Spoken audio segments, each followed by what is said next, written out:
ಕನಕಪುರ ಕನಕೋತ್ಸವ 5 ದಿನದಿಂದ ಬಹಳ ವಿಜೃಂಭಣೆಯಿಂದ ನಡೀತಾ ಇದೆ.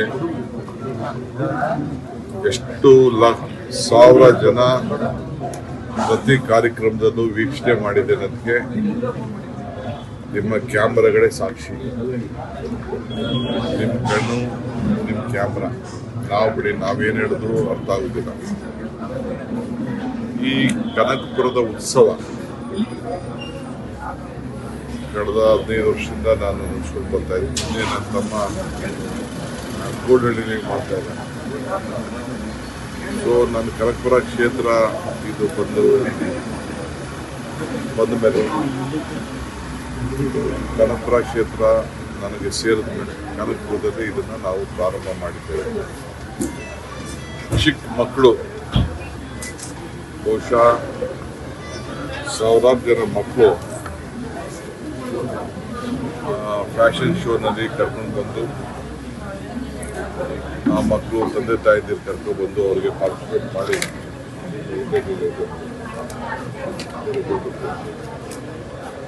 ಪಾರ್ಟಿಸಿಪೇಟ್ ಮಾಡಿ ಅವರ ವೇಷಭೂಷಣ ಸ್ಪರ್ಧೆಯಲ್ಲಿ ಮಾಡಿದ್ದು.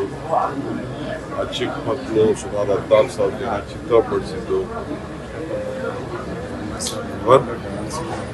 ರನ್ ಫಾರ್ ಮನ್ರೇಗಾ ಆ ಕಾರ್ಯಕ್ರಮದಲ್ಲಿ ಸುಮಾರು 20,000 ಜನ ಓಡಿದ್ದು.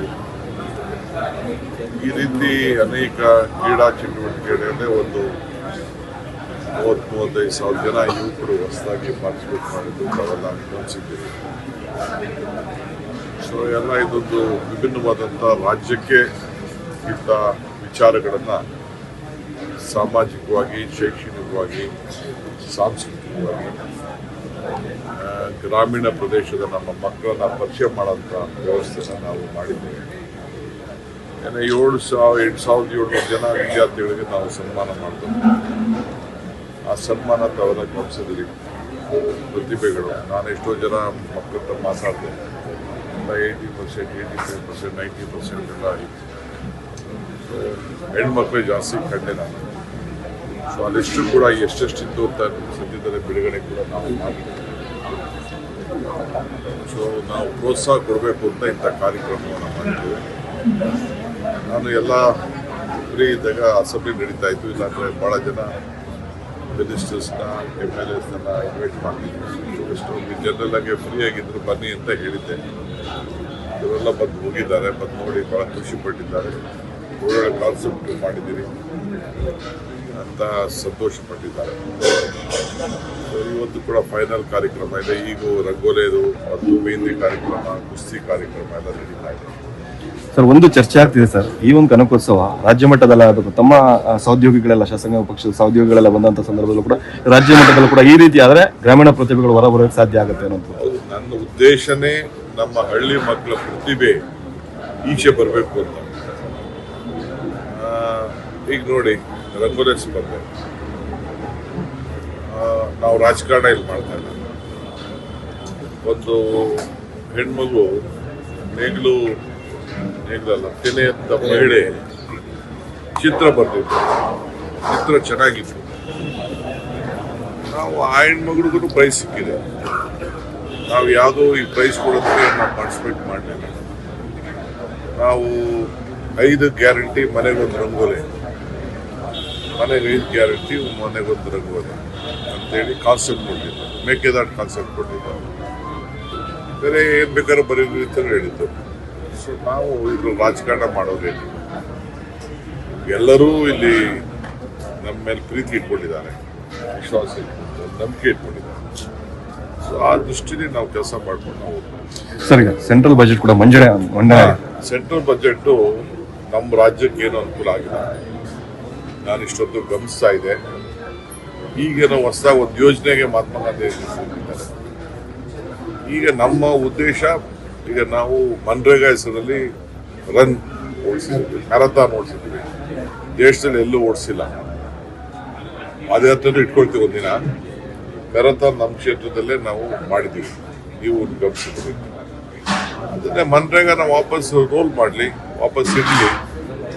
ಹಿಂದೆ ಏನು ಸ್ಕೀಮ್ ಇತ್ತು ಆ ಸ್ಕೀಮ್ ಇರಲಿ. 60-40 ಯಾವ ಕಾರಣಕ್ಕೂ ನಡೆದಿಲ್ಲ. ನಮ್ಮ ಹಳ್ಳಿಲೆಲ್ಲ ಯಾವ ಸರ್ಕಾರನೂ ಬಂಡವಾಳ ಹಾಕಿ ಹೋಗುದಿಲ್ಲ. ನಾವು ನೋಡ್ತೀವಿ ಅದನ್ನ ಯಾವ ರೀತಿ ಏನು ಮಾಡೋದು ಸಾಧ್ಯ. ಕಟ್ಟಿಗೆರೋ ಒಂದು ಸ್ಕೀಮ್ ಇಟ್ಟಿದ್ದೀವಿ ಅಂತ ಹೇಳ್ತಾ ಇದ್ದಾರೆ. ಸೊ ನಮ್ಮ ರಾಜ್ಯಕ್ಕೆ ಯಾವುದು ದೊಡ್ಡ ಪಾಲು ಕೂಡ ಇಲ್ಲಿ ಬಂದಂಗೆ ಇನ್ನ ಅದು ನಡೀತಾ ಇದೆ. ಸರ್, ಸಾಕಷ್ಟು ವಲಯಕ್ಕೆ ಎಐನ ಅಳವಡಿಕೆ ಮಾಡ್ತೀವಿ ಅನ್ನುವಂಥದ್ದು ಘೋಷಣೆ ಮಾಡಿದ್ದಾರೆ ಸರ್. ಇದು ಅನುಕೂಲ ಆಗ್ಬೋದಾ ಸರ್? ಮನ್ರೇಗಾ ಕೂಡ ನಾವು ಆರ್ಟಿಫಿಷಿಯಲ್ ಇಂಟೆಲಿಜೆನ್ಸ್ ಮೇಲ್ಗಡೆಯಿಂದ ನೋಡ್ಬಿಟ್ಟು ಡೆಲ್ಲಿಯಿಂದನೇ ತೀರ್ಮಾನ ಮಾಡ್ತೀವಿ ಯಾವ ಊರಲ್ಲಿ ಕೆಲಸ ಮಾಡೋದು. ಈ ಕೂಲಿ ಸಿಗೋದು ಯಾವಾಗ? ವ್ಯವಸಾಯದ ಕಾಲದಲ್ಲಪ್ಪ.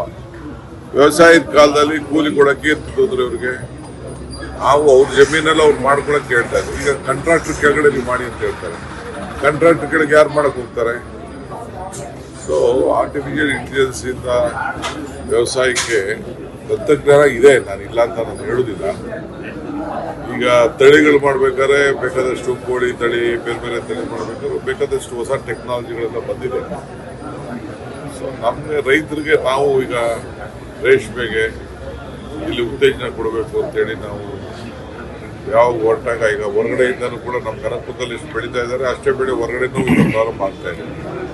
800 ರೂಪಾಯಿವರೆಗೂ ಇದೆ. ಇನ್ನು ಈ ರೀತಿ ಬೇಕಾದಷ್ಟು ಪ್ರೋತ್ಸಾಹ ಕೊಡುವಂಥ ಕೆಲಸ ಎಲ್ಲ ನಾವೆಲ್ಲ ಮಾಡ್ತಾ ಇದ್ದೀವಿ. ಕೇಂದ್ರ ಸರ್ಕಾರ ಕೂಡ ಇದ್ರ ಬಗ್ಗೆ ಸರಿ ಮಾಡಬೇಕು. ಈಗ ಸಕ್ಕರೆ ಬೆಲೆ ಯಾಕೆ ಏರಿಸಿಲ್ಲ? ರೈತರಿಗೆ ಲಾಸ್ ಆಗ್ತಾ ಇದೆ. ನಮ್ಮ ರಾಜ್ಯದಲ್ಲಿ ನಾವೇನೋ ದೊಡ್ಡ ಡಿಸಿಷನ್ ತಗೊಂಡಿದ್ದೀವಿ. ಸಕ್ಕರೆ ಬೆಲೆ 40-50ವರೆಗೂ ಹೋದ್ರೂ ಏನು ತೊಂದರೆ ಆಗುದಿಲ್ಲ. ಕೇಂದ್ರ ಸರ್ಕಾರ ಇನ್ನು ಮೊಲಸಿಸ್ಸು ಸಕ್ಕರೆ ಬೆಲೆ ಏರಿಸ್ತಾ ಇಲ್ಲ. ಯಾಕೆ?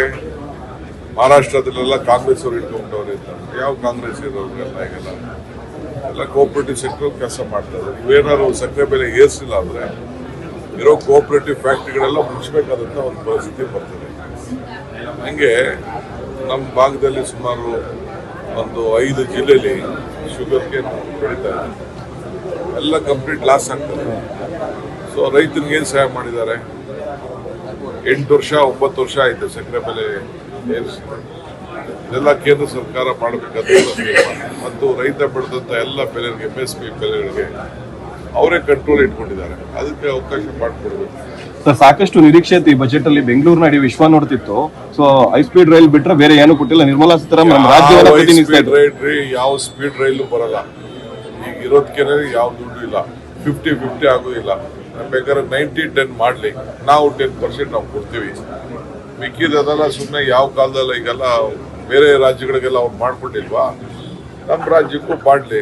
90% ಅವ್ರು ಮಾಡಲಿ, 10% ನಾವು ಕೊಡ್ತೀವಿ. ಸರ್, ಬೆಂಗಳೂರು ಅಭಿವೃದ್ಧಿ ವಿಚಾರವಾಗಿ ಸರ್ ನಿಮ್ಮ ನಿರೀಕ್ಷೆ ಏನಿತ್ತು ಸರ್ ಈ ಬಜೆಟ್ ನಲ್ಲಿ? ನಮ್ಮ ನಿರೀಕ್ಷೆ ನಮಗೆ ಅತಿ ಹೆಚ್ಚು ಪ್ರೋತ್ಸಾಹ. ಈಗ ಮೋದಿ ಅವರೇ ಗ್ಲೋಬಲ್ ಸಿಟಿ ಅಂತ ಹೇಳಿದ್ರು. ಆ ಗ್ಲೋಬಲ್ ಸಿಟಿಗೆ ಏನು ಒತ್ತು ಕೊಟ್ಟಿದ್ದಾರೆ ನೋಡೋಣ. ಲಾಸ್ಟ್ ಅಲ್ಲಿ ಬಂದ ಮೇಲೆ ತಿರ್ಗಾ Yes, sir.